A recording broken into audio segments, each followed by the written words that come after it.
Hola, ¿cómo les va a todos? ¿Cómo andan? Bueno, acá estamos de nuevo convocados a estas reuniones a las cuales estamos acostumbrados con un tema buenísimo y, por supuesto, de gran actualidad. Acá lo hemos eh, organizado entre varios institutos, como es el Instituto de Procesal Penal, que está dirigido por el doctor Alejandro Buigo, y el Instituto Financiero y Derecho Tributario, cuyo director es el doctor Manuel Luaces, quienes están acá con nosotros, por supuesto, como ustedes lo pueden ver. Si desean, que sería buenísimo el que pueda prender las cámaras, así no nos sentimos tan solos, porque es otra corporalización cuando estamos en estos medios, pero bueno, el que no puede, no puede. La dinámica acá de la reunión va a ser la siguiente. El doctor Gastón Miani va a hacer su exposición en los temas que trae preparado y luego pueden ir o escribiendo la pregunta en el chat o bien pueden hacerla después cuando él termine, hacerla a viva voz. Nos levantan la mano y le vamos dando, pidiendo que puedan activar el audio para hacerlo directamente in voce, como quien dice. Bien, el doctor Gastón Miani en realidad es, no le voy a decir un viejo porque no es viejo, pero Casi, bastante. él es miembro de siempre y está dentro de los miembros casi fundadores del Instituto de Derecho Comercial, por supuesto matriculado en nuestro colegio, y es especialista en derecho penal, en derecho tributario y derecho aduanero. Como por supuesto los tiempos de todos mejor dicho, el tiempo de todos es importantísimo para todos. Entonces le vamos a dar la palabra al doctor Gastón Miani para que pueda abordar ya los temas así ya programados y vamos luego haciendo la interacción con él. Bienvenido, doctor Romera, nuestro secretario académico.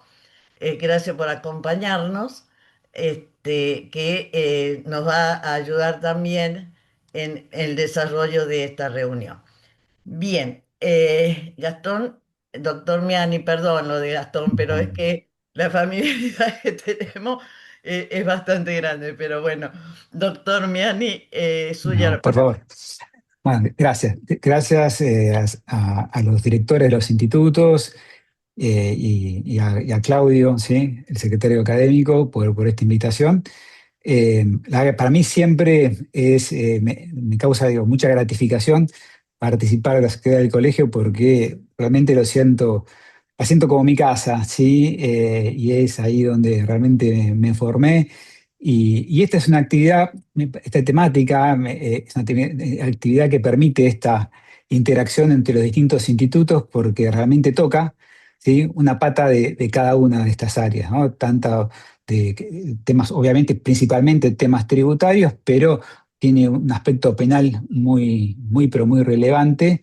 Y obviamente que para el derecho de la empresa, toda problemática en general tiene una afectación muy importante porque estas nuevas regulaciones tocan distintos institutos, ¿sí? Que hacen a la tributación y al día a día de las empresas. Entonces, nos pareció que era una muy buena oportunidad para hacer una actividad en conjunto porque podría ser de interés para todos. Así que bueno, gracias y si les parece ya arrancamos directo con nuestro tema. Voy a pasar a exponer una presentación.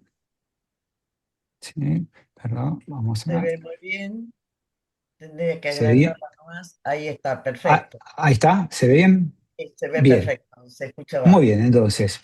eh, a ver, primer tema importante, ¿no? Que es el nombre de este nuevo régimen, el régimen de inocencia fiscal. Es algo bastante peculiar este nombre. Eh, porque da a entender de que no éramos inocentes entonces, es decir, que éramos culpables, como si el derecho o la presunción de inocencia digo, no sería una garantía constitucional, pero realmente lo que se quiso hacer, después vamos a debatir y cada uno tendrá su opinión de si lo logra o no, pero por lo menos la intención de este régimen es revertir una situación que se estaba dando y que todos sufríamos, ¿sí? Especialmente los contribuyentes, ¿sí? Que es que por más que teníamos una garantía constitucional de inocencia en la diaria, en nuestro, en el quehacer de nuestros negocios, sentíamos el peso de estar siempre asignados como culpables, o por lo menos tener que estar todo el tiempo demostrando que no lo éramos. ¿De dónde digo, lo podíamos notar en este tipo de situaciones? Por ejemplo, eh, en algo tan simple como cuando íbamos al supermercado y hacíamos una compra mayor a 100.000 pesos y teníamos que identificarnos. Es decir, ya el supermercado tenía esa obligación formal. Después las empresas tienen, y sobre todo antes de este régimen, tenían cantidad de regímenes de información que cumplir sustituyendo las facultades del fisco en fiscalizar a nuestros proveedores, a nuestros clientes, tener que informar y justificar cada una de nuestras compras. Si queríamos, por ejemplo, eh, comprar un automóvil, teníamos que hacer primero el famoso certificado Z, en donde teníamos que informar esta operación. Obviamente los escribanos tienen un montón de regímenes de información que cumplir, antes mucho más. Las entidades financieras también tenían un montón de regímenes de información. Cada vez que hacíamos en una entidad financiera una operación que superaba ciertos límites que eran muy bajos, teníamos que justificar cuál era el origen de esos fondos. Entonces, bueno, había una sensación, ¿sí? De cierto ahogo fiscal, no solo del punto de vista tributario, es decir, de cuánto uno tiene que pagar, sino también del punto de vista del cumplimiento de un montón de obligaciones fiscales, ¿sí? Lo que trae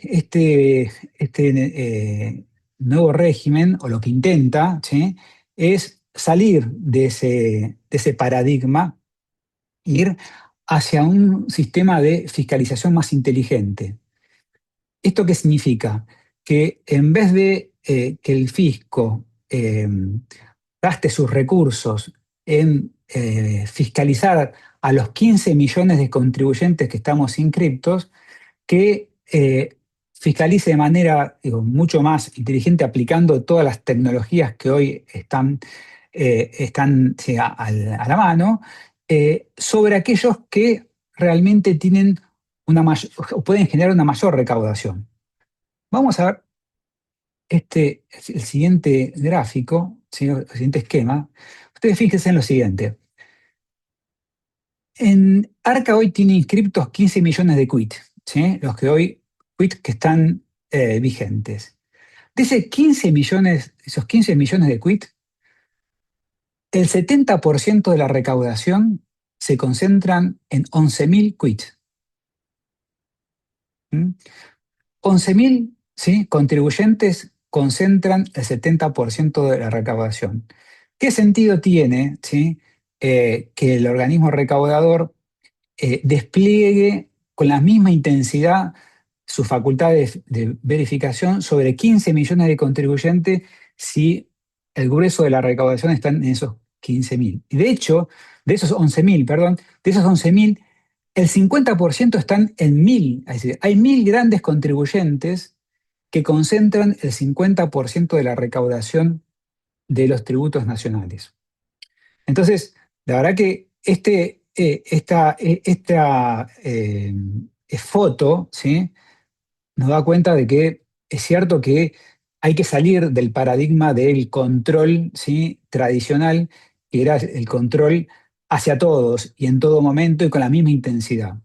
Es necesario que sean mucho más eficientes los recursos que hoy el organismo tiene a los efectos de verificación y fiscalización, y que esos recursos estén abocados a estos 11.000 quits que son los grandes contribuyentes, ¿sí?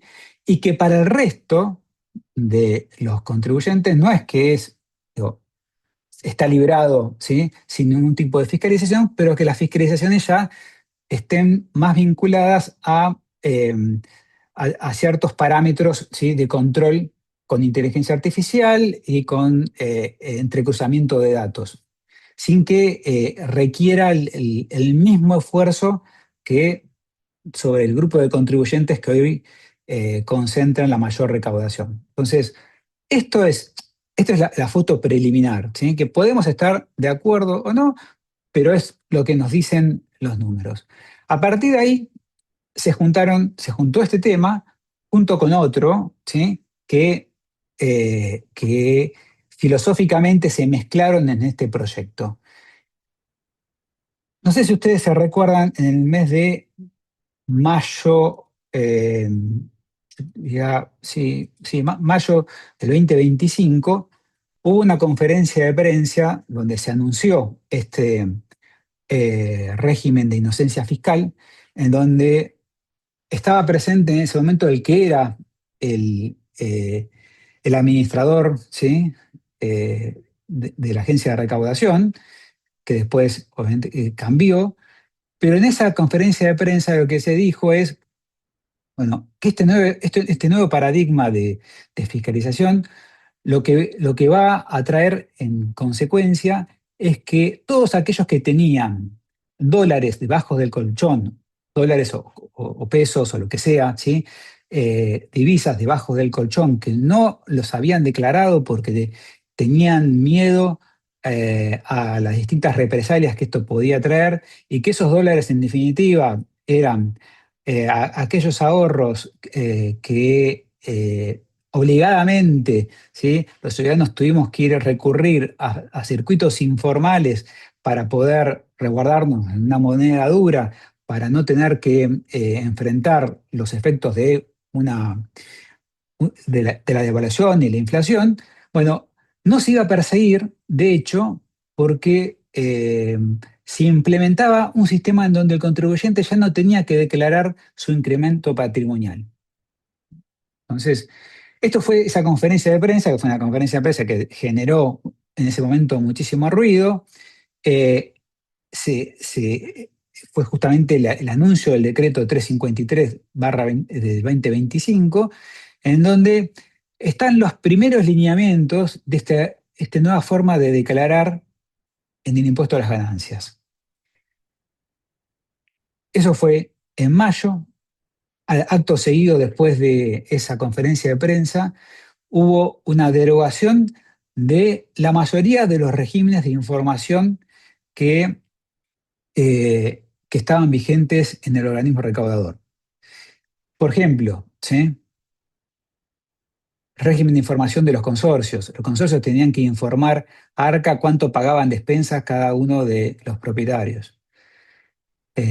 Régimen de información vinculados a la compra y venta de inmuebles por parte de los registros. Regímenes de información de las entidades financieras a partir de determinados umbrales, es decir, se subieron los umbrales a partir de los cuales las transacciones, ¿sí? Bancarias debían ser informadas eh, al fisco. Y un montón de regímenes que ni siquiera nosotros sabíamos que existían, en donde los sujetos tenían que informar las transacciones económicas. En octubre, ¿sí? Perdón, algo muy importante. Este nuevo sistema, ¿sí? Tenía varias patas. Uno es la modificación de la forma de declarar en el impuesto a las ganancias. Como dije recién, se parte del presupuesto de que ya no vamos a informar más el aspecto patrimonial, solamente informamos cuáles son nuestros ingresos y cuáles son las deducciones, ¿sí? Y esta información, en principio, viene ya precargada por parte del organismo. El organismo ARCA, en el sitio específico del régimen simplificado, ya nos va a traer, ¿sí?, la información que ARCA tiene sobre nuestros ingresos y deducciones. Información que nosotros después podemos aceptar o podemos modificar. La otra pata era esto de la eliminación y derogación de todos estos regímenes de información. Pero después hay una pata que era mucho más importante, que es cómo queda el régimen penal tributario, porque con un régimen penal tributario hasta ese momento vigente, con eh, condiciones objetivas de punibilidad, es decir, el límite a partir del cual se consideraban delitos que eran muy bajos, cualquier omisión de impuesto, ¿sí?, de un contribuyente muy pequeño daba lugar a que pueda estar incurso en una investigación de orden penal tributario. Entonces, fue necesario modificar esto también. Entonces, este paquete incluía la modificación del régimen penal tributario. Pero como lo que también se quería cubrir es sobre el riesgo de una posible eh, posterior cambio de políticas de gobierno, es decir, porque esto está enmarcado dentro de lo que es la política que este gobierno quiso impulsar de eh, no criminalizar aquellos ahorros, ¿sí?, que habían sido dolarizados y que no habían sido declarados. ¿Qué pasa si un gobierno que piensa diferente en el futuro, ¿sí?, retrotrae estas medidas para poder dar cierta cobertura a esta situación? Lo que se pensó es en el acortamiento de los plazos de prescripción, cosa que en supuesto que haya un nuevo gobierno con un tinte político distinto en las próximas elecciones, todos estos periodos fiscales ya se encuentran prescriptos. Esto fue la intención de este proyecto. Y aclaro que simplemente estoy describiendo lo que fue el, los motivos, ¿sí?, o los considerandos de la resolución. No estoy diciendo si estoy de acuerdo o no estoy de acuerdo, ¿eh? Eso después, si quieren, lo podemos conversar en las rondas de preguntas. Pero esto fue lo que se intentó. Durante el periodo mayo a enero 2026 hubo una situación de mucha incertidumbre porque ya estaba vigente el decreto 353 con el nuevo mecanismo de declaración simplificada y la eliminación de un montón de regímenes y la invitación permanente por parte de las autoridades a que la gente saque los ahorros de colchón, pero no había una ley que modificara el régimen penal tributario, no había una ley que amparara todos estos decretos, ¿sí? Y obviamente no había una ley que modificara los plazos de prescripción. La ley recién salió el 2 de enero en sesiones extraordinarias, que es la famosa ley de inocencia fiscal. Y ahí vamos a ver en qué consiste la norma.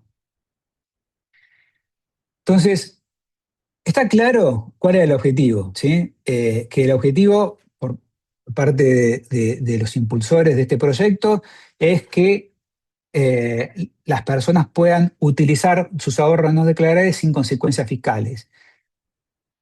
Esto obviamente suena a un blanqueo encubierto, porque no es un blanqueo. Digo, acá no hay una disposición legal, ¿sí?, que diga específicamente, como sucedió, por ejemplo, cuando estuvo la última moratoria, cuando pasó el último blanqueo, digo, regulado por ley, el régimen de exteriorización, ¿sí?, de hace poco, digo, de hace 2 años. Específicamente, ¿sí?, había una ley de amnistía. Acá no hay una ley de amnistía. La amnistía es una consecuencia del mecanismo de declaración. Entonces, ese es el objetivo. Ahí habrá que ver si se logra o no se logra.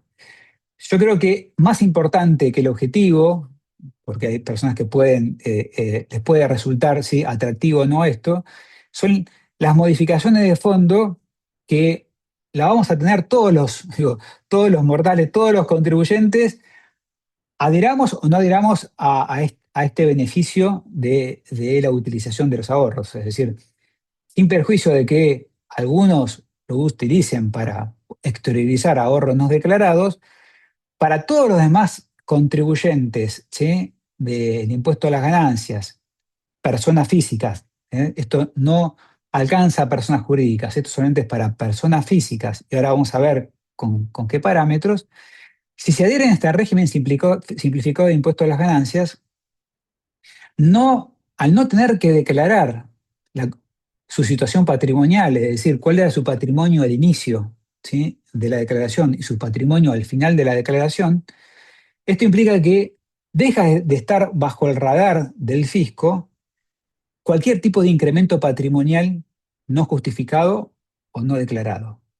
Entonces, por eso es que se habla de que esto es un blanqueo implícito, de que el hecho de que quien adhiera a este régimen pueda exteriorizar fondos no debería ser perseguido. No porque hay una garantía escrita que eso pase, sino porque el sistema de declaración permite taparse un ojo. ¿Sí?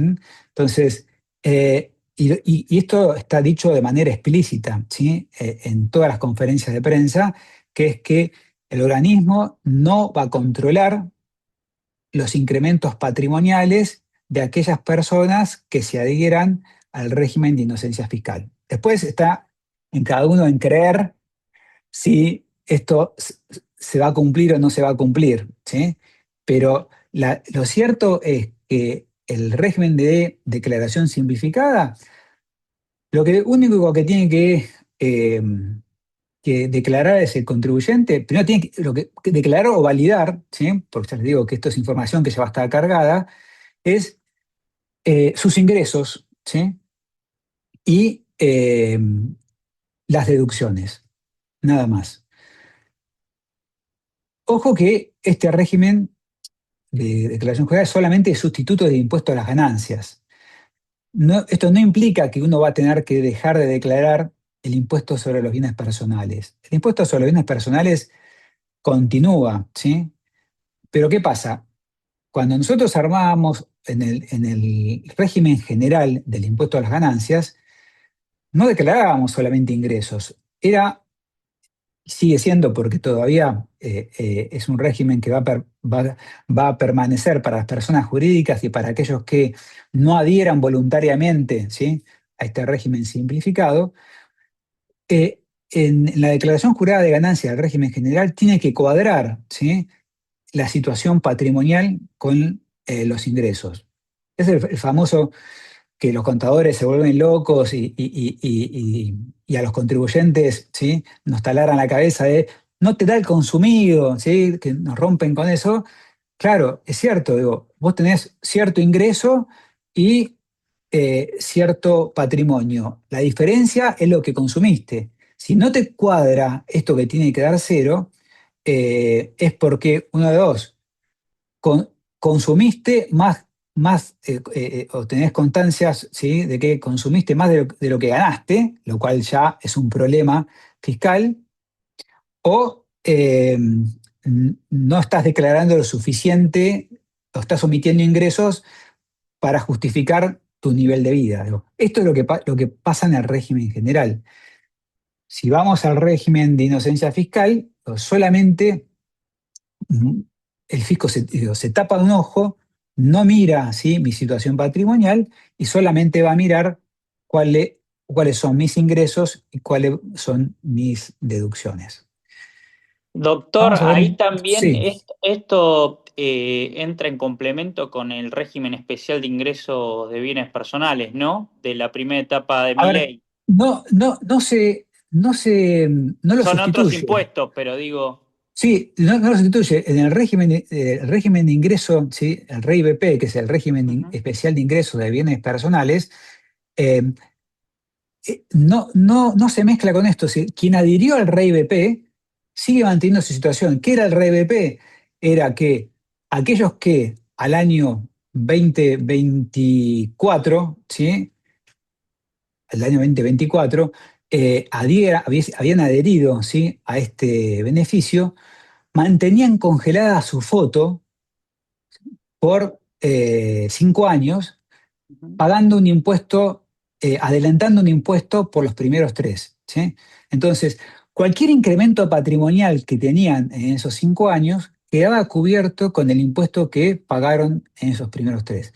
Entonces, esto está muy bueno lo que decís, Manuel, porque complementaría, es decir, aquel que hoy exteriorice, ¿sí?, un patrimonio que no lo tenía justificado, en bienes personales no tiene que tocar nada porque ya tiene el REI BP. Ahora, si no adhirió al REI BP, va a tener que pagar una diferencia en bienes personales. Pero no es lo mismo pagar una alícuota, un porcentaje, el 1,5, ¿sí?, anual de un incremento de un patrimonio que yo no tenía declarado, que tener que pagar, por ejemplo, el 35% de ganancia de ese incremento, que es lo que en cierta manera cubre este régimen, ¿no?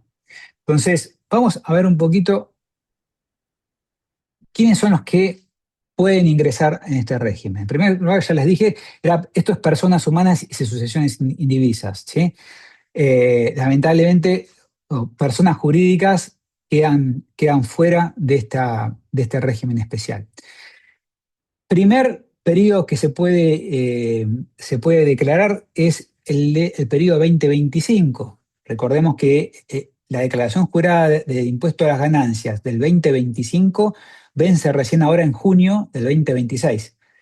Entonces, aquellos que por el periodo 2025 quieran adherirse a este régimen, tienen que ahora, antes de junio, antes de que venza la declaración jurada, entrar a la página de Arca, adherirse, ¿sí?, al régimen, y cuando llega la fecha de vencimiento, hacer la presentación. Entonces, es necesario manifestar voluntariamente la adhesión al régimen, ¿sí? Y primer periodo es el 2025. Incluye tanto renta de fuentes argentina como renta de fuente extranjera. Es decir, alguien que tiene un inmueble en el exterior, ¿sí?, y recibe alquileres de un inmueble del exterior o tiene una cartera de inversión en una cuenta afuera, también puede declararlos en este régimen. Lo menciono porque en el primer decreto, en el 353, se dijo que era solamente de fuente argentina. En el segundo decreto, y también ahora en la ley, se confirma que es tanto fuente argentina como fuente extranjera. Ya dijimos antes, no tengo que declarar el patrimonio y deudas al inicio y al final. ¿Qué parámetros tengo que tener? Es decir, solamente pueden ingresar las personas humanas y sucesiones indivisas cuyos ingresos totales no superen, ¿sí?, los 1.000 millones de pesos anuales, o un patrimonio que no supere, ¿sí?, los 10.000 millones de pesos anuales. Entonces, quedan afuera los grandes contribuyentes, aquellos que Arca califica como grandes contribuyentes, que son esos 11.000 quits que yo les mencioné anteriormente. Esos tienen que seguir tributando bajo el régimen general, y los que van a quedar dentro son los restantes, ¿sí? Los restantes contribuyentes que no están dentro de ese grupo de grandes, donde se genera la grande recaudación, ¿sí? Entonces, estos parámetros son importantes. 1.000 millones de pesos de ingresos, 10.000 millones de pesos de patrimonio. Ahora, atención, ¿sí? Esto, ¿dónde se tiene que cumplir y cómo? Acá la reglamentación es bastante específica, ¿sí? Que cuando hablamos de ingresos, hablamos de cualquier tipo de ingreso, sea grabado, exento, sea de fuente argentina, sea de fuente extranjera. Es decir, por ejemplo, si un contribuyente recibió una herencia o recibió una donación en ese periodo fiscal que lo hace salir, ¿sí?, de estos parámetros, bueno, ya queda excluido. No importa que no forma parte de su negocio, que no forma parte de su actividad habitual. Aunque sea un ingreso extraordinario o el ingreso de un patrimonio extraordinario, también se computa, ¿sí? Si se ganó la lotería, si ganó el Kini 6, ¿sí? Y por eso supera algunos de estos dos parámetros, no puede, ¿sí?, aducir de que no forma parte de su ingreso ordinario y que es algo extraordinario. Entonces se considera todo tipo de ingreso y todo tipo de bienes, ¿sí? El otro problema es, si yo bien les dije que esto es anual, ¿sí? Esto se tiene que dar en lo que vamos a llamar el periodo base. ¿Qué es el periodo base? Es el periodo en donde se presenta la declaración jurada. En este caso, por ejemplo, si vamos a presentar la declaración jurada del periodo 2025, ¿sí?, ese va a ser nuestro periodo base. En ese periodo base se tiene que dar esta condición, ¿sí?, de ingreso y patrimonio, si no tengo que haber superado esto, pero también en los periodos anteriores. Eh, la ley habla de los 2 años fiscales inmediatos, ¿sí?, anteriores. Entonces uno parecería que tiene que tomar 3 periodos fiscales, ¿sí? Pero eh, después, en la reglamentación, lo que se aclaró es que son los 3 periodos fiscales anteriores al periodo base. Entonces, esto se extiende más. Si yo voy a declarar en el 2025, yo tuve que haber cumplido esta condición de ingreso y patrimonio en el 2022, en el 2023, en el 2024 y ahora en el 2025. ¿Eh? Con lo cual se me extiende a 4 años. Estos parámetros de ingreso y patrimonio después se van a ir actualizando de manera automática en los periodos siguientes. Y este es el tema, creo que más importante para entender cuáles son los efectos, ¿sí?, de este régimen o cuáles son los beneficios de este régimen. En primer lugar, se habla del efecto liberatorio del pago, es decir, aquella persona que adhiere voluntariamente, ¿sí?, al régimen, presenta su declaración jurada en término y la paga, ¿sí?, lo que la norma le garantiza es el efecto liberatorio del pago. Y ahí, la verdad que es como que hace un poco de ruido esto, ¿no? Como efecto liberatorio del pago. Esto, ¿es necesario que una norma me diga que lo que yo pagué, ¿sí?, de impuesto tiene efecto liberatorio? ¿O esto es algo que en realidad está en el derecho de fondo, está en el Código Civil, está en la ley de procedimientos tributarios, que el pago tiene efecto, ¿sí?, liberatorio? Sin embargo, el efecto liberatorio que garantiza esta ley es aún mayor que el del Código Civil y el de la ley 11.683. ¿Por qué? Porque solamente esa declaración jurada va a poder ser cuestionada, ¿sí?, si se da lo que se llama una diferencia significativa, es decir, si el fisco me detecta una diferencia significativa, que ahora les voy a decir en qué consiste. Si no se cumplen esos parámetros en ese ajuste, por más que el fisco me detecte que yo no declaré lo que hubiese correspondido, no me lo puede, ¿sí?, reclamar. Está impedido de reclamármelo, ¿sí?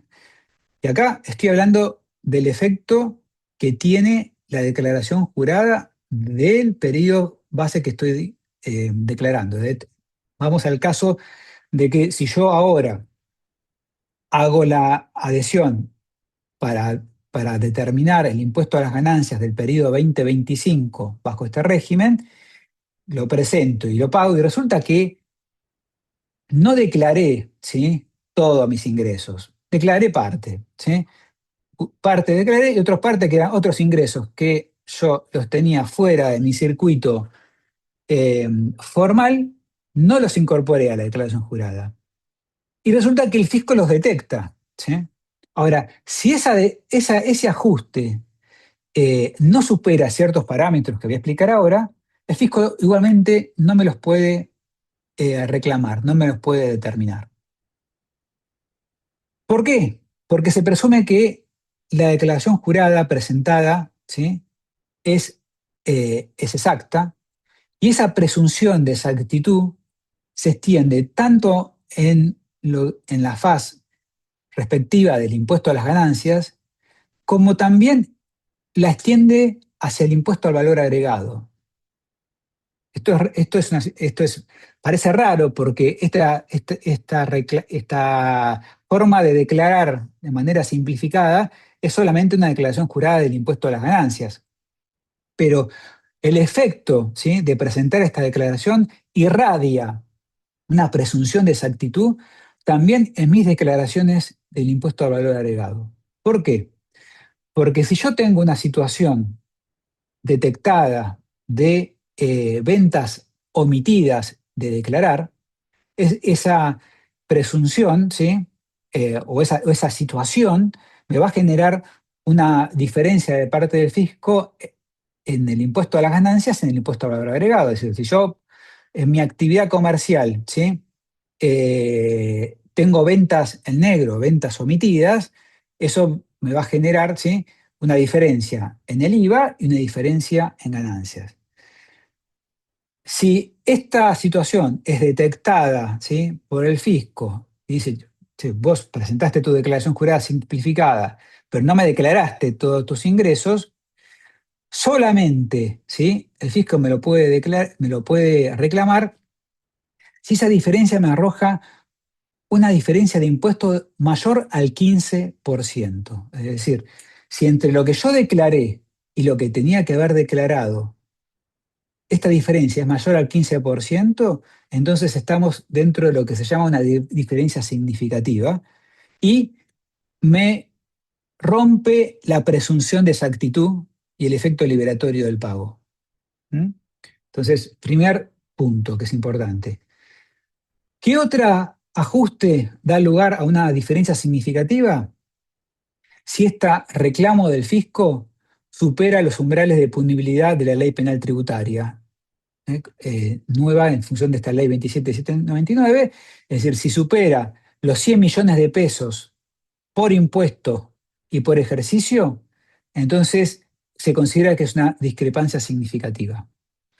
No quiere decir de que se tiene que dar una situación, ¿sí?, que pueda ser considerada eh, eh, un delito penal tributario. Simplemente por superar el monto de los 100 millones de pesos en el reclamo, esto habilita que el fisco pueda reclamarme esa diferencia y romper el efecto liberatorio del pago y romper la presunción de exactitud. Y la última, ¿sí?, tiene que ver con la detección de facturas apócrifas. Si el fisco detecta de que yo obtuve esta diferencia de impuestos porque utilicé facturas apócrifas, por ejemplo, para computarme un gasto, ¿sí?, no importa por qué monto, sea por un peso o por 100 millones o por el importe que sea, eso ya se considera que es una discrepancia significativa. Entonces, me parece muy importante eh, que tengamos estos conceptos, porque sobre estos conceptos después se construye todo lo demás. Si yo en el periodo base, ¿sí?, presento mi declaración jurada en término y la pago, y esa declaración jurada es perfecta en el sentido que viene el fisco y no me puede impugnar nada, entonces obviamente se considera que hay una presunción de exactitud, hay un efecto liberatorio del pago. Si el fisco igualmente me puede verificar y entiende de que hay una diferencia, me la va a poder reclamar en la medida que califique como una discrepancia significativa. Esto es, que supere en un 15% entre lo que yo declaré y tenía que haber declarado, que supere los 100 millones de pesos, ¿sí?, el reclamo, o que o que detecte la utilización de una factura apócrifa. Entonces, en esos casos se rompe la presunción de exactitud que el fisco me puede reclamar la diferencia de ese periodo. Ahora, hay un efecto que aún es más importante que este, o que va de la mano con este, que es el famoso tapón fiscal, ¿sí? ¿Qué es el tapón fiscal? Esto un poco quedó ahí graficado cuál es la imagen de lo que se quiere dar, es si el periodo base que yo declaré, por ejemplo, 2025, no es impugnado por el fisco porque rige la presunción de exactitud y no encontró ninguna diferencia significativa, entonces no solamente el fisco no me puede reclamar nada de ese periodo, sino tampoco me puede reclamar nada de mi pasado.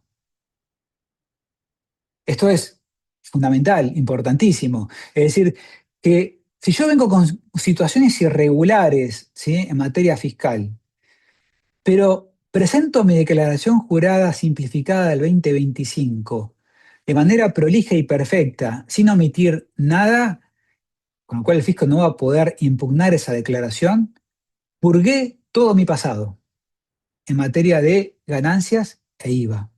¿Sí? ¿Por qué?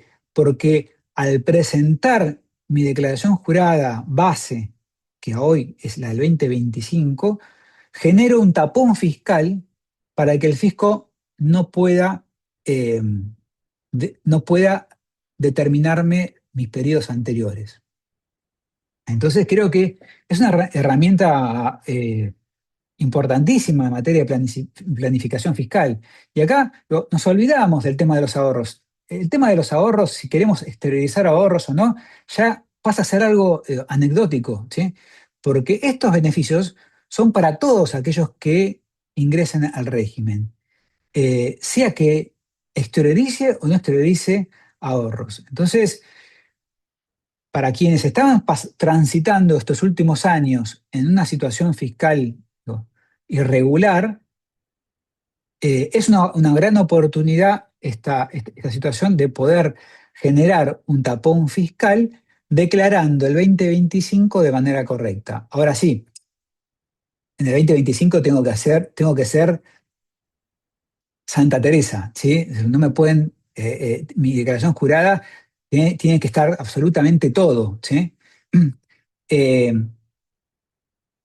Porque si no, ¿qué puede pasar? Lo que dijimos antes. El fisco me puede determinar el periodo base y si considera que hay una discrepancia significativa, si se dan las tres condiciones que habíamos mencionado, ya me desbloquea el periodo base, me reclama la diferencia de impuesto del periodo base y me va para atrás. ¿Mm? Ahora, hay un dato que no es menor, que es que el fisco, para poder inspeccionarme este periodo base, esta declaración jurada, solamente puede recurrir eh, a aquellos datos que figuran en su sistema o que sean aportados por terceros.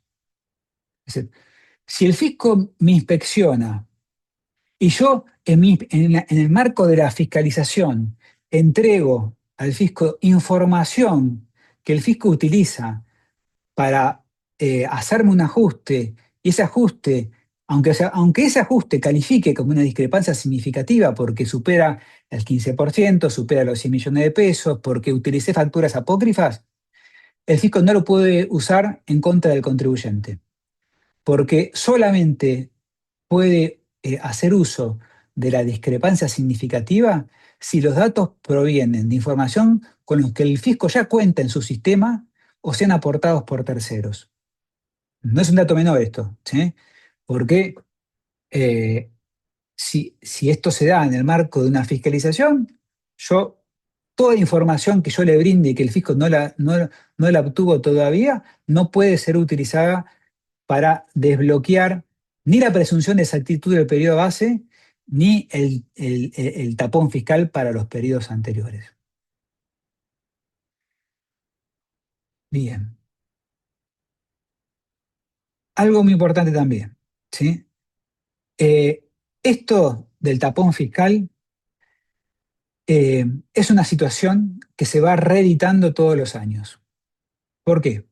Porque hoy mi periodo base va a ser el 2025, ¿sí? Entonces yo voy a presentar la declaración jurada del 2025 y como la voy a presentar y esa declaración jurada es correcta, el fisco no me la impugnó o no consideró ninguna discrepancia significativa, entonces bloqueé, ¿sí?, todo mi pasado.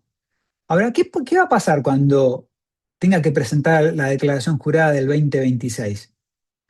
Cuando llegue 2026, y yo otra vez, yo todos los años voy a tener que hacer la opción, hago la opción por el régimen simplificado, vuelvo a pagar, ¿sí?, mi declaración jurada de bienes, mi declaración jurada simplificada de ganancia, mi nuevo periodo base va a ser el 2026, es decir, el último presentado. Y si ese último presentado, ¿sí?, es impugnado por el fisco y supera todos los parámetros que ya mencionamos, entonces otra vez se rompe la presunción de exactitud y me puede ir para atrás, y me puede ir por el 2025, me puede ir por todos los periodos anteriores. Entonces, este es un régimen que, si bien hoy se tapa un ojo para no mirar muchas situaciones, también lo que me genera es una situación continua de, de cumplimiento. Porque yo, para poder tener estos beneficios de manera continua, todos los años a partir de ahora tengo que presentar de manera correcta y completa la declaración jurada, porque si no, reabro la discusión para atrás. Entonces, genero tapón fiscal en la medida que todos los años presente mi declaración jurada, ¿sí?, del régimen simplificado de manera correcta, y no reabra la discusión. Entonces, es muy importante tener en cuenta esto. Entonces, aquellos que hoy quieren utilizar este régimen para poder subsanar toda su situación, esto implica que, bueno, asumir una obligación de ahora en más, todos los años, declarar de manera correcta, porque si yo el 2025, ¿sí?, soy una carmelita descalza y presento y declaro absolutamente todo, y ahora en el 2026, ¿sí?, lo hago de manera incompleta, y la verdad es que estoy otra vez reabriendo la discusión para atrás.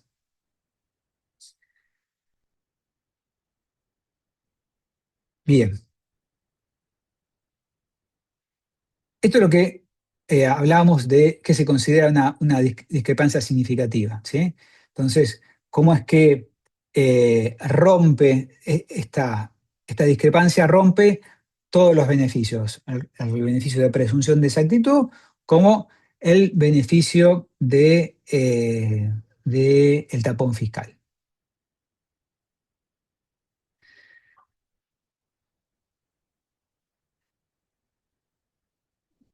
No, me parece que, a ver, profundizar en esto ya son cuestiones demasiado técnicas. ¿Qué se considera omisión de ingreso? Digo, no es simplemente eh, eh, no declarar, digo, de manera total, sino que también es importante que se tenga en cuenta cuáles son los criterios de ingresos para la definición del impuesto a las ganancias. Pero me parece que detenernos en esto no va a la parte esencial.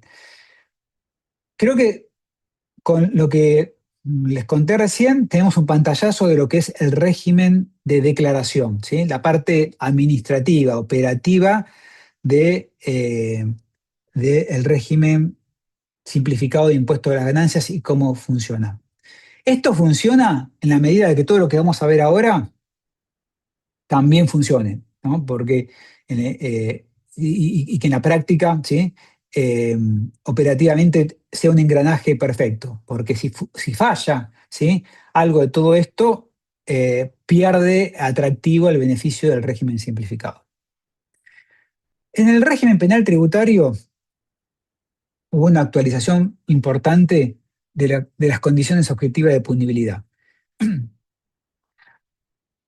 Para tener un pantallazo muy rápido, ¿sí? En el régimen penal tributario tenemos distintos tipos de delitos, sea tributarios o de la seguridad social. Hay delitos simples, hay delitos agravados. Con la última actualización que habíamos tenido de los pisos de punibilidad, es decir, a partir de qué importe se considera de que una maniobra de evasión es considerada delito, la ley 27430, que es del año 2018, era de 1,5 millones de pesos por impuesto por ejercicio anual. En ese momento, ¿sí?, en el año 2018, ese 1,5 millones de pesos representaba algo aproximado, más o menos, a lo que eran $100.000. Eh, la inflación, ¿sí?, de todo ese periodo, la devaluación de todo ese periodo, hizo que esto hoy, al día de hoy, sean $1.000. Y era muy necesaria esta actualización porque en los tribunales veíamos causas de evasión tributaria de pequeños contribuyentes que no justificaban, ¿sí?, ni el movimiento de Arca, ni el movimiento, ¿sí?, de los tribunales, ni el peligro, porque no estábamos hablando de una consecuencia menor, estábamos hablando de una consecuencia en donde podría estar en riesgo la libertad de la persona por una evasión de $1.000. Si bien los tribunales, obviamente, ya en sus sentencias preveían esta situación de bagatela, ¿sí?, cuando se presentaban denuncias por montos muy bajos, era un grave problema. La ley actualizó estos umbrales, llevó el mínimo de evasión simple a 100 millones de pesos por impuesto y por ejercicio. A partir de ahí, digo, se van acomodando todos los otros importes. Pero como ustedes pueden ver, no se actualizó de manera homogénea las condiciones objetivas de punibilidad. Es decir, no fueron que todas se actualizaron un 6.500%. Algunas se actualizaron en la misma proporción, otras en una proporción mayor y otras, como son los de la seguridad social, en una proporción menor. Y esto tiene una consecuencia favorable, en este caso al contribuyente. Primero, lo que nos está diciendo es que hubo una valoración de política criminal que está considerando que los delitos vinculados con la seguridad social, aunque sean delitos de montos bajos, deben ser perseguidos. Es decir, hay una intención de política criminal de perseguir a estos delitos de materia de la seguridad social. En materia impositiva, se considera que solamente, ¿sí?, se va a perseguir aquellos delitos de montos más significativos. Y también esto es importante, ¿por qué? Porque esto implicó ya en los hechos el archivo de más de 4.000 causas que estaban en trámite.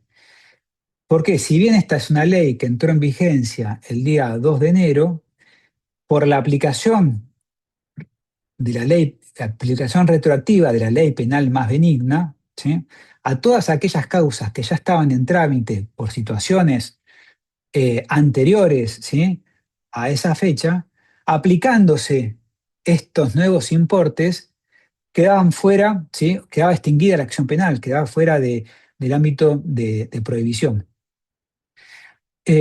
Ahora, si acaso únicamente se hubiesen ajustado por inflación de manera constante, es decir, como fue el proyecto de media sanción que hubo en diputados, ¿sí?, a principios de 2025, fin del año 2024, que fue un proyecto impulsado por López Murphy, en donde se actualizaban de manera homogénea todas las condiciones objetivas de punibilidad, se actualizaban por salario mínimo vital y móvil.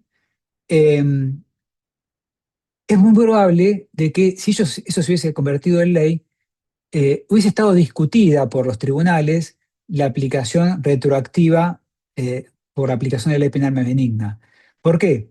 Porque la Corte Suprema de Justicia, ¿sí?, cuando resolvió, ¿sí?, en materia en el régimen anterior sobre la aplicación, ¿sí?, de la ley penal más benigna, cuando se actualizaron por inflación los, estos importes, estas condiciones objetivas de punibilidad, dijo que en ese caso, ¿sí?, procedía la aplicación retroactiva porque no era una mera actualización por inflación. Entonces, porque hubo un criterio de política criminal en donde se actualizaron de manera diferenciada y se aplicaron distintos criterios para actualizar el régimen, y que por eso entendía, ¿sí?, que procedía a la aplicación retroactiva de la ley penal más benigna. Entonces, hoy, con este paraguas, ¿sí? Perdón, con esta foto, ¿sí? Podemos decir de que procede, ¿sí?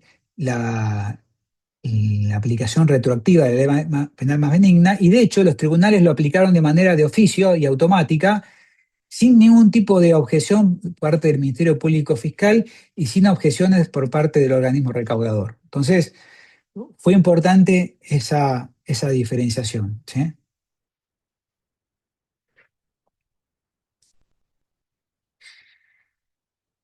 Un aspecto muy importante también de la reforma al régimen penal es la extinción de la acción penal tributaria.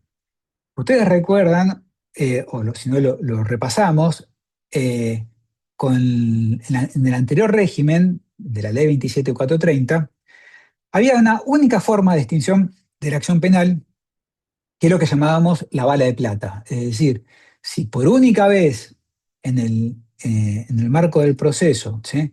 Por única vez el imputado eh, paga de manera total e incondicional los tributos, ¿sí? Y los intereses, podía extinguir la acción penal tributaria para casi todos los delitos, menos los delitos de apropiación indebida de tributos y apropiación indebida de la seguridad social. ¿Cuál era el problema de esto? De que nadie quería utilizar la bala de plata, porque si la usás una vez, nadie te aseguraba que vos no tengas problemas, otro problema en el futuro, con esa, con otra empresa, porque si vos eras director, ¿sí? En una compañía y usabas la bala de plata, es decir, el pago por única vez, ya no lo podías vos como director eh, eh, poder utilizar en otra sociedad que tenga otro problema penal tributario.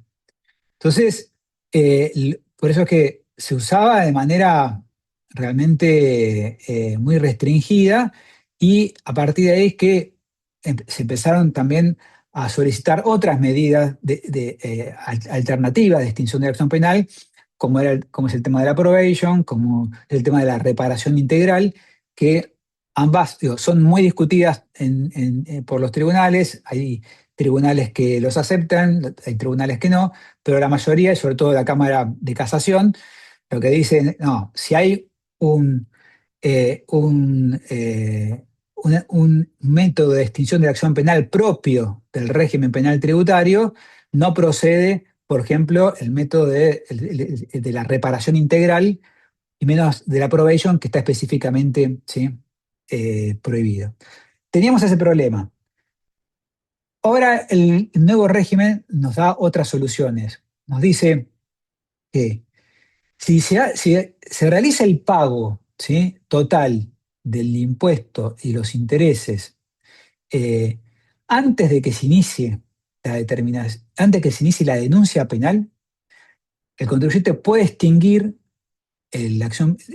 No es que puede extinguir, el fisco no está obligada a denunciarlo, ¿sí? Hay una dispensa de denuncia, y es un beneficio que se puede utilizar por única vez.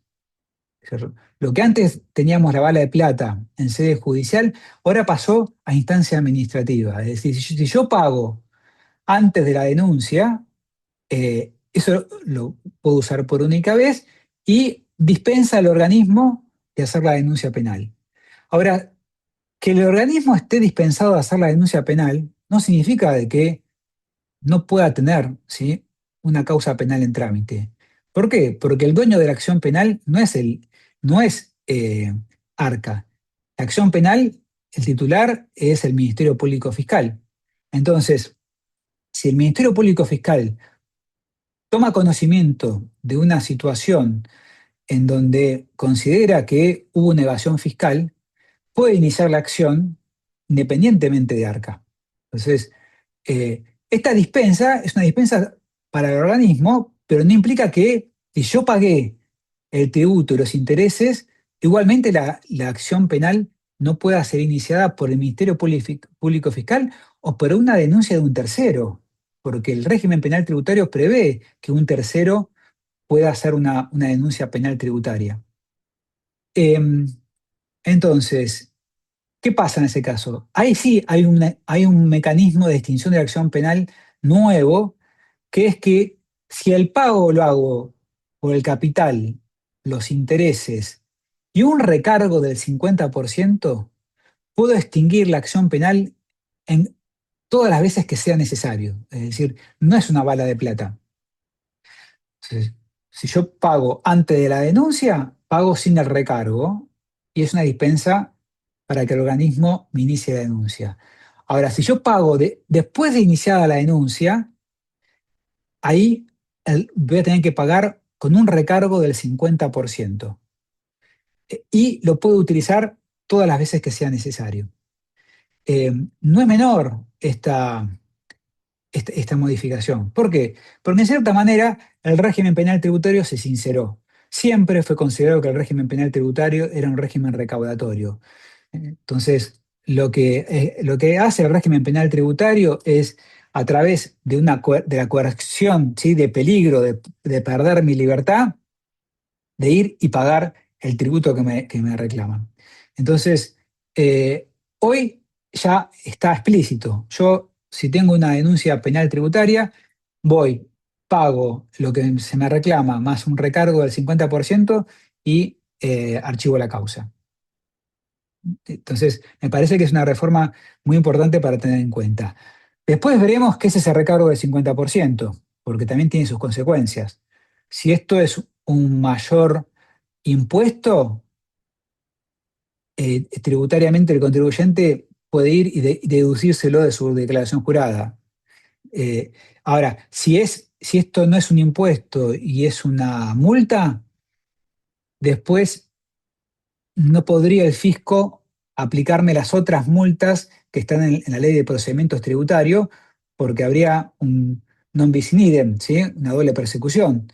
Entonces, ahora digo, ahora se abre esta discusión doctrinaria de qué es ese recargo del 50%, si es una multa o si es un impuesto. Bueno, avanzamos un poco más. Eh, otras dispensas, ¿sí? Que de denuncia. Esto es muy importante. Ahora se discute mucho de qué significa esto y por qué el régimen penal tributario regula esto de que no tiene obligación de denunciar el organismo. Y la verdad es que lo que entendemos, o por lo menos lo que yo entiendo, es que esto es una norma administrativa, no es una norma penal. ¿Eh?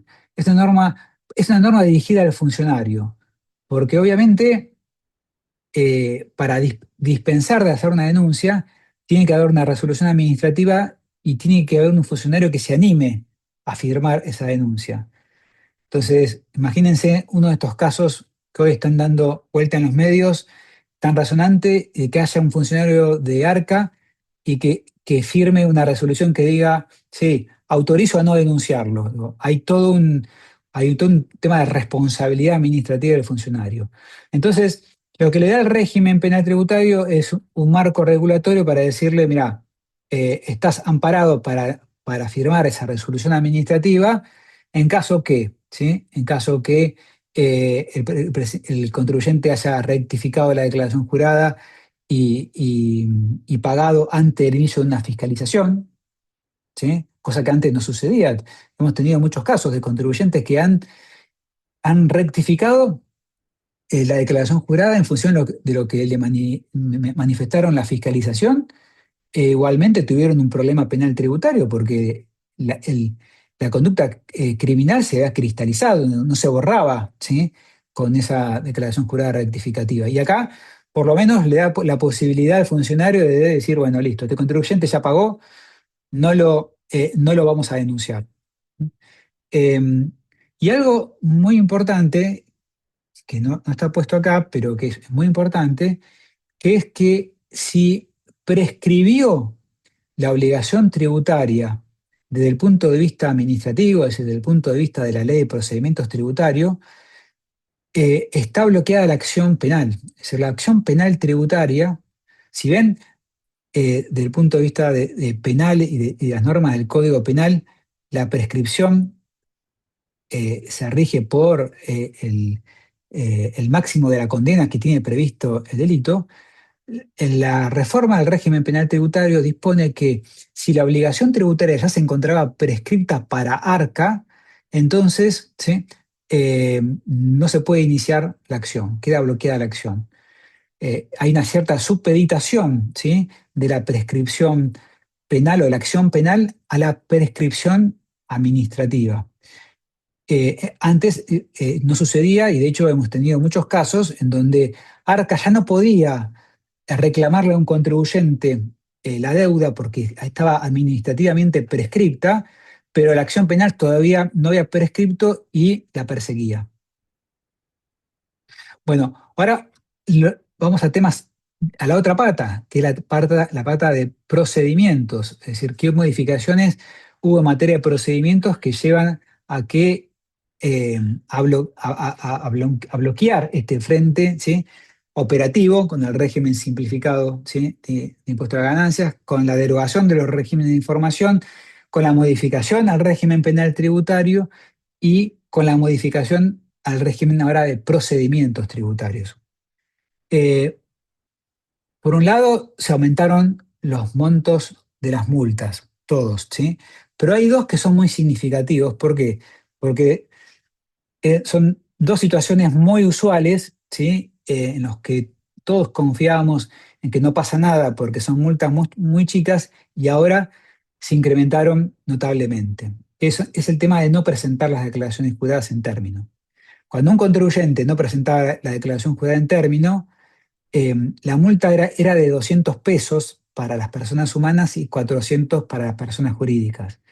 Con lo cual muchos contadores que se ven abrumados el último día antes de los vencimientos y que pasan, digo, varias semanas, ¿sí? Sin dormir para poder presentar todas las declaraciones, a veces me decían, mira, es preferible pagar la multa de 200 pesos, la pago yo, pero presentemos la declaración jurada como corresponde. Ahora la multa en vez de 200 pesos pasa a ser de 220.000 pesos y 440.000 pesos para las personas jurídicas. Entonces, no creo que el contador ahora ofrezca a pagar voluntariamente de su bolsillo la multa y va a querer que le entreguemos en tiempo y forma toda la información para poder presentar las declaraciones juradas, porque las multas son importantes.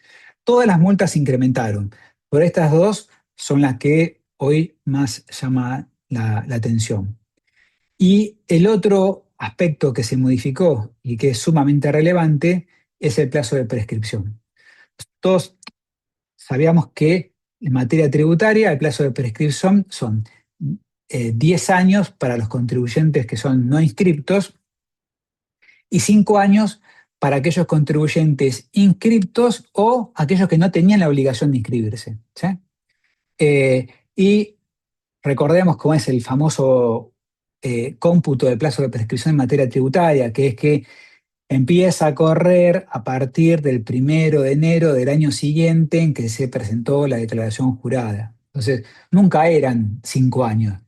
Yo tengo una declaración jurada, por ejemplo, de ahora del periodo, no sé, 2025, ¿sí? Y la prescripción no empieza a correr cuando yo presento la declaración jurada en el 2026, sino empieza a correr el 1 de enero del 2027. Entonces, esos 5 años hacen como 7 años. La modificación importante es que se acotan esos 5 años a 3 años. Para aquellos contribuyentes cumplidores, de manera general, y esto es importante, no estoy hablando solamente de los contribuyentes del régimen simplificado, sino para el universo de contribuyente y en todos los impuestos, la prescripción pasa a ser, en vez de 5, pasa a ser 3. Pero para que sean de 3, se tiene que dar la condición de que la declaración jurada la tuve que haber presentado en término, la tuve que haber pagado en término.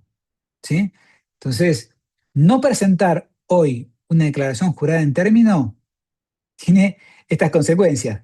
La multa que les dije recién y encima pierdo el plazo acotado de prescripción, digo, que no es menor.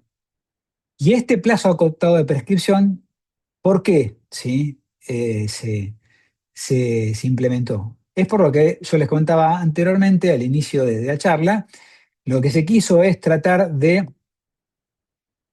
eh, dar ciertas garantías a futuro para que si en el próximo gobierno de, ya sea cual sea, ¿sí?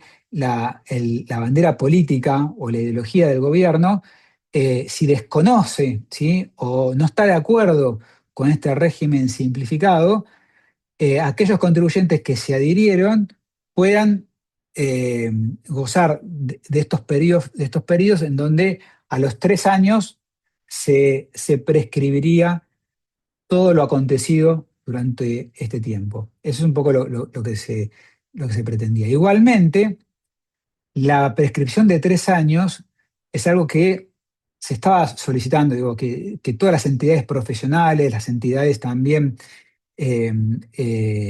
industriales, comerciales, las cámaras, porque a nivel mundial, a nivel de derecho comparado, las mayorías de las legislaciones tienen un plazo de prescripción de 3 años y no de 5. Entonces, hoy un plazo de prescripción de 5 años otorga bastante inseguridad jurídica a un contribuyente, que le vienen a reclamar una deuda, ¿sí?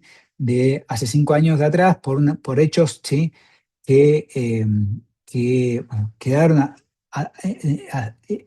en el olvido hace mucho tiempo, porque los 5 años, además de 5, se convertían en 7, y porque encima después había un montón de causales de interrupción que hacían que me reclamen algo, ¿no?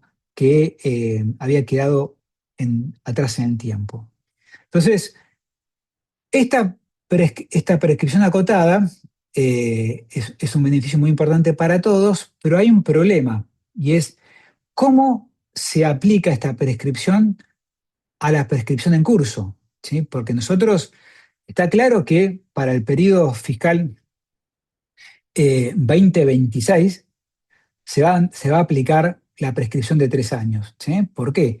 Porque es un periodo fiscal que va a cerrar con posterioridad a que la norma entró en vigencia, que fue el 2 de enero.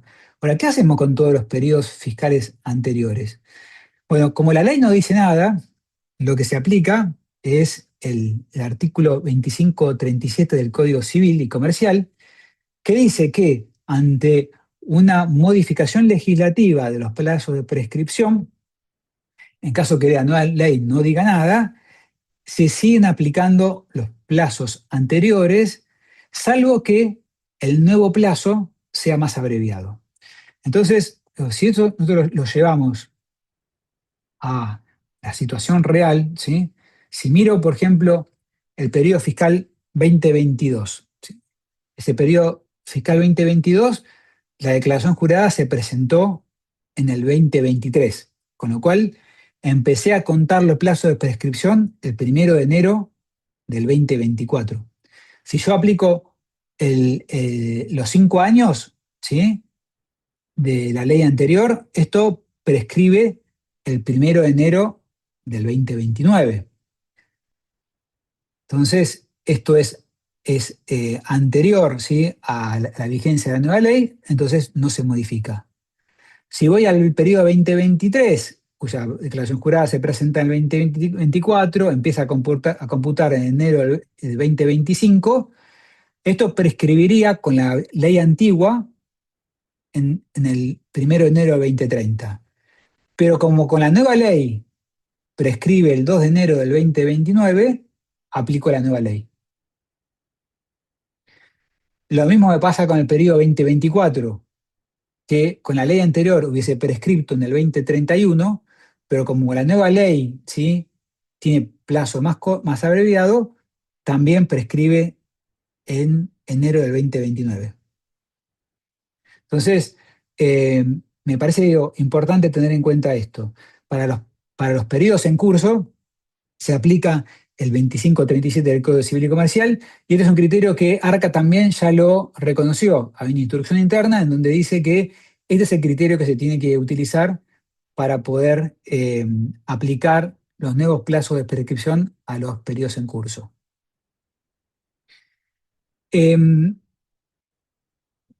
Antes de dar el cierre y ver, ¿sí? Algunas consecuencias de esto, es importante aclarar también que estos plazos de prescripción no solamente se aplican para tributos nacionales.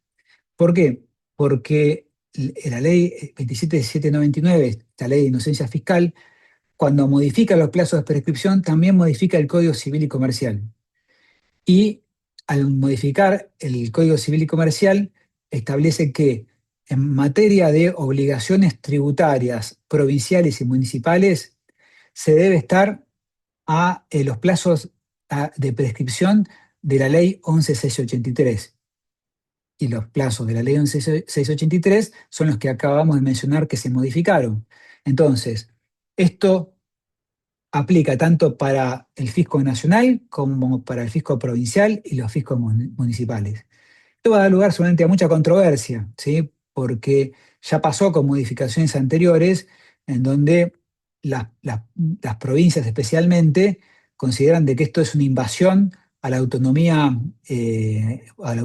provincial y que no puede el gobierno nacional modificar los plazos de prescripción o legislar sobre plazos de prescripción de obligaciones provinciales.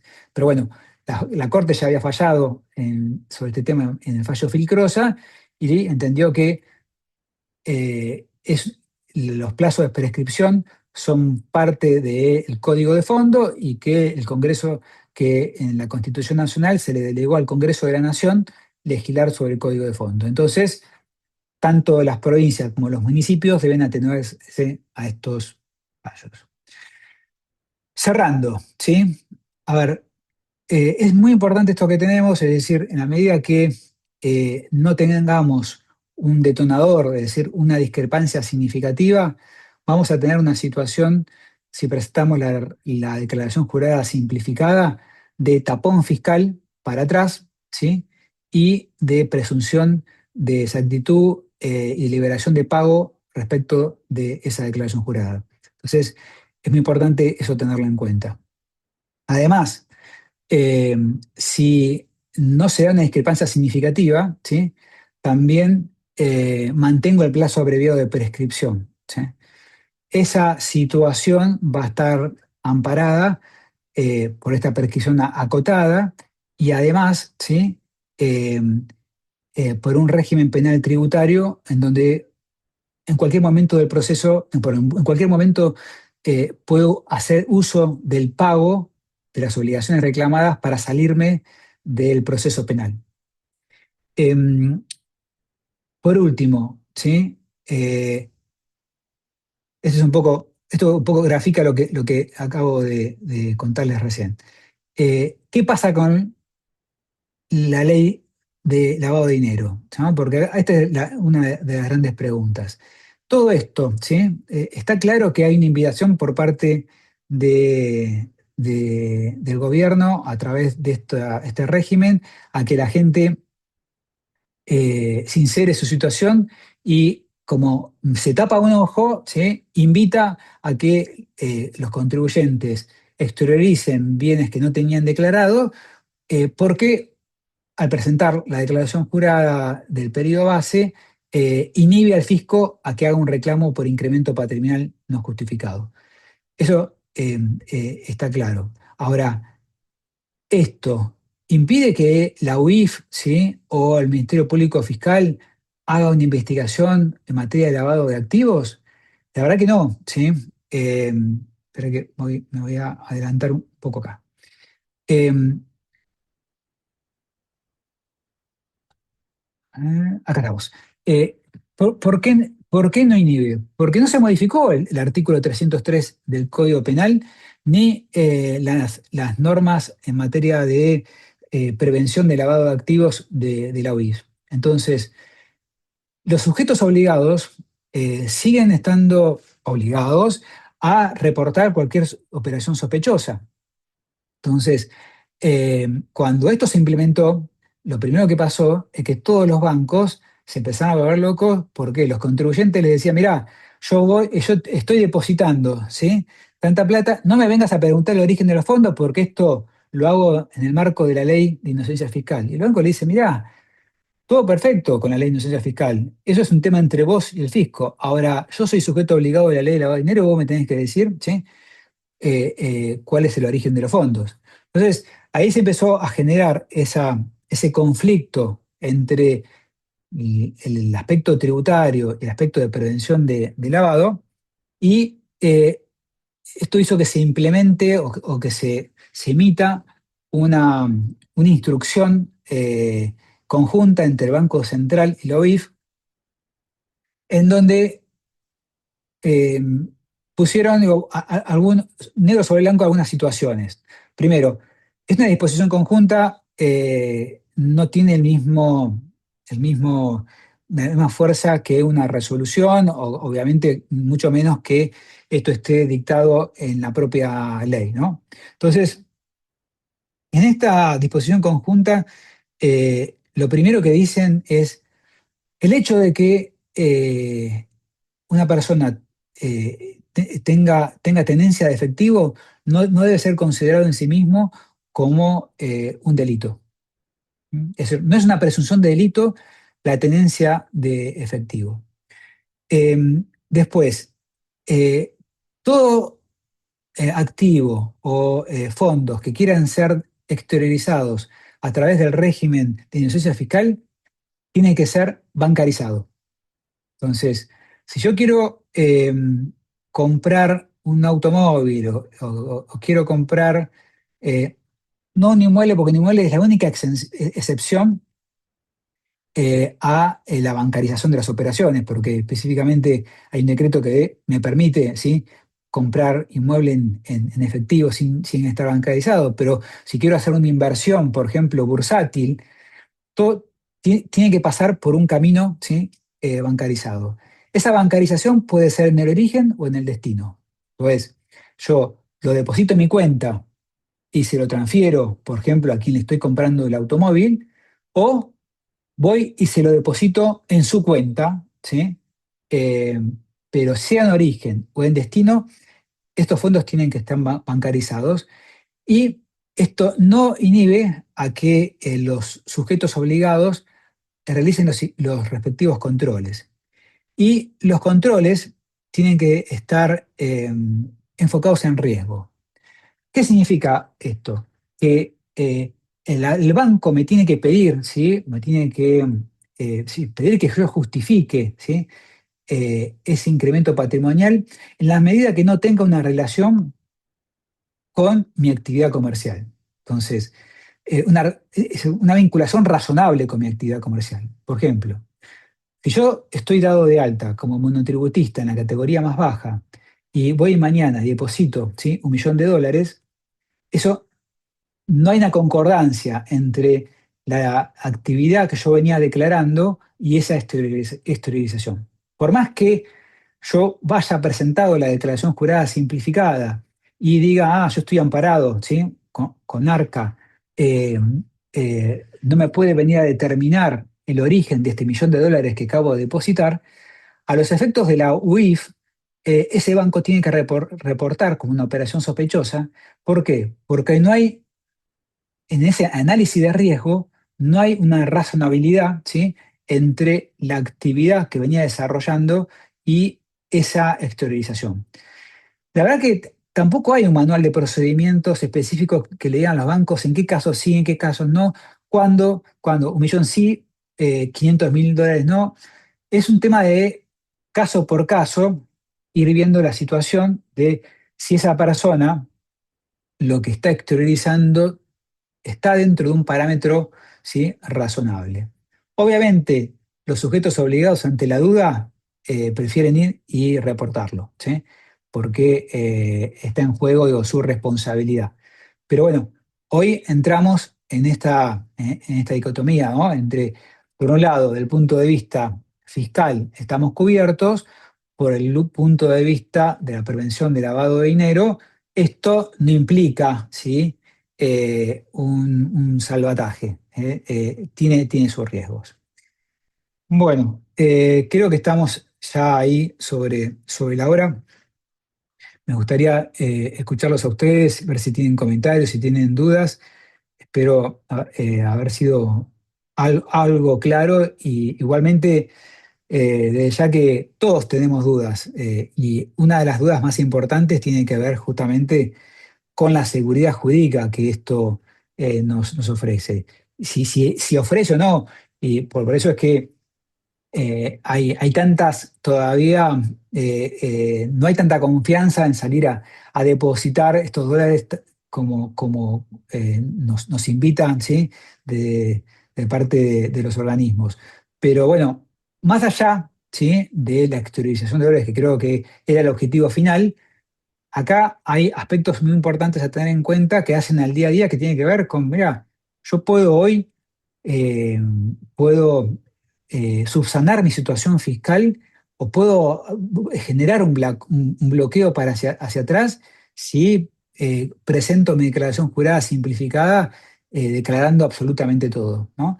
Y con las consecuencias que esto tiene en la prescripción abreviada, las consecuencias también en un régimen penal tributario mucho más flexible. Entonces, me parece que son beneficios para todos, sin importar si van a exteriorizar o no ahorros, que hay que tener en cuenta, que a mí me parecen muy importantes, que me parecen positivos. Así que bueno, ahora sí, los escucho. Voy a dejar de compartir, así los veo. Gracias, Gastón. Gracias. En realidad tenemos la cabeza llena de todo, de todo lo que esto significa. No sé, hay una pregunta acá que alguien dejó en el chat que dice, doctor, ¿también se considera ingreso el blanqueo realizado? Sí, sí, se considera ingreso, exactamente. Bien, perfecto. No sé si alguien quiere dar, tiene alguna inquietud, alguna pregunta, o bueno, son estos temas que uno tiene que volver a ver el video del doctor, irlo mirando para poder ir viendo el tema. No sé, ¿alguna pregunta? ¿Alguna inquietud? ¿Está todo clarísimo? Creo que no. Está bastante confuso, pero bueno. Bueno, esta es la idea, de empezar a discutirlo, a analizarlo, ¿sí? En estos ámbitos, y que bueno, que las dudas que se vayan generando entre colegas vayamos tratando de entenderlas, ¿sí? Así que a disposición, en caso de que alguien tenga alguna duda y me quiera escribir, con gusto, ¿sí? La podemos conversar. Bueno, bueno, en realidad la explicación es clarísima, Gastón. Lo que pasa que, bueno, son temas, como vos lo sabés, creo que como este, tan específicos que en realidad nos plantean un montón de situaciones que, bueno, la vamos a ir mirando en su tiempo. No sé si entonces, si no hay... Acá dicen las doctoras que ha sido muy clara la exposición, con muy buenos los ejemplos. En realidad diste bastantes ejemplos que nos fueron aclarando lo que realmente íbamos pensando. Por ejemplo, cuando empezaste a hablar, mi duda era si a este régimen ingresabas una sola vez y ya era suficiente, pero después vos aclaraste que no, que todos los años se tiene que uno adherir a ese sistema antes de presentar la declaración jurada. Es así, ¿no? Ahí, Sí, ahí hay una pregunta del doctor sí. Valverde que dice si para mantener los beneficios del tapón fiscal es necesario permanecer en el régimen de declaraciones juradas simplificadas en periodos posteriores. Lo había dicho, pero no está de más remarcarlo. Sí, sí. A ver, cada año se renueva esta situación, ¿sí? Entonces, si yo quiero mantener el beneficio, tengo que volver a cumplir, ¿sí? Esa declaración del periodo base también tiene que ser perfecta para que no se me desbloquee para atrás. Ahora, yo podría, ¿sí? Presentar, por ejemplo, 2025 con régimen simplificado, y el 2026, ¿sí? No presentar por el régimen simplificado y presentarlo por el régimen general. Nada más que no voy a, ya, al presentarlo por el régimen general, ya no voy a tener los beneficios, ¿sí? Del 2026 para atrás. Pero bueno, Claro. esto es optativo, año a año. Yo año a año puedo elegir si presento o no presento. Ahora, si yo quiero generar un bloqueo para atrás, y tengo que ir haciendo todos los años, ¿sí? Y esa declaración jurada eh, tiene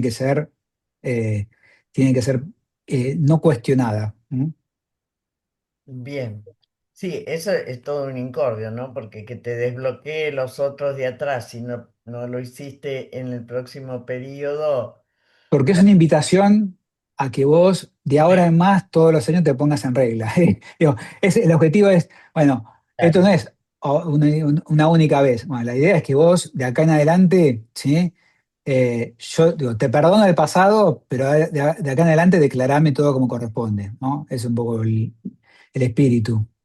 Y claro. otra incógnita, doctor, es qué repercusión puede tener en el estamento, en los estamentos provinciales a nivel fiscal, ¿no? Porque los clientes dicen, hasta ahora en otros blanqueos no tuvo un impacto en ingresos brutos. Y ahora, doctor, es una pregunta de difícil respuesta desde el punto de vista jurídico, porque es más de tipo político y en época de vacas flacas a nivel financiero uno no puede descartar que las provincias aprovechen esto para generar una carga tributaria nueva, ¿no? Entonces es complejo. Cuando no hay una armonización fiscal en todos los estamentos, cuando ves al ministro de Economía insultando al intendente porque crea una tasa, o no ves una mesa donde estén los 24 gobernadores haciendo una política fiscal armonizada, es muy complicado, porque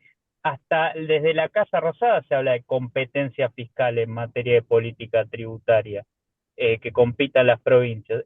Yo lo veo muy complejo, muy complejo. Sí, adhiero 100% al comentario. Me parece que es un tema importante. Pero recordemos que en el blanqueo pasado, La Pampa aprovechó la situación para crear un impuesto específico provincial sobre los bienes blanqueados. Es decir, aquel que blanqueó, ¿sí? Y con la garantía que no le iban a cobrar, después apareció La Pampa y dice, ah, sí, pero yo te voy a cobrar un impuesto especial a lo que blanqueaste. Entonces, acá digo, nada inhibe a que la provincia o cree un impuesto específico o diga, no, mirá, vos omitiste ingresos, ¿sí? Y te hago un ajuste de ingresos brutos, ¿sí? Considera que estos son ingresos, ¿sí? No declarados. Entonces, la verdad que hay un margen de incertidumbre ahí jurídica muy importante, ¿sí? Bien. Bueno, no sé si el doctor Lagomarsino quiere hacer alguna pregunta o no sé si, bueno, no, aparentemente no. Bueno. Si no tenemos más inquietudes o preguntas, vamos a cerrar la reunión. Muchísimas gracias, doctor Miani. En realidad, siempre sus contribuciones son de excelencia, nos forman muchísimo y tenemos ya en el instituto cosas para discutir y analizar a ver qué vamos a decir de primera a los clientes vayan al tributarista porque si no estamos sonados. Sí, Bueno, está bien. bueno, muchas gracias por la invitación, gracias a todos los que se sumaron, ¿sí? Y a disposición para lo que necesiten. Bueno, Gracias, doctor, muy claro. Gracias por el tiempo. Gracias, Gracias. adiós. Muchas Hasta gracias. luego.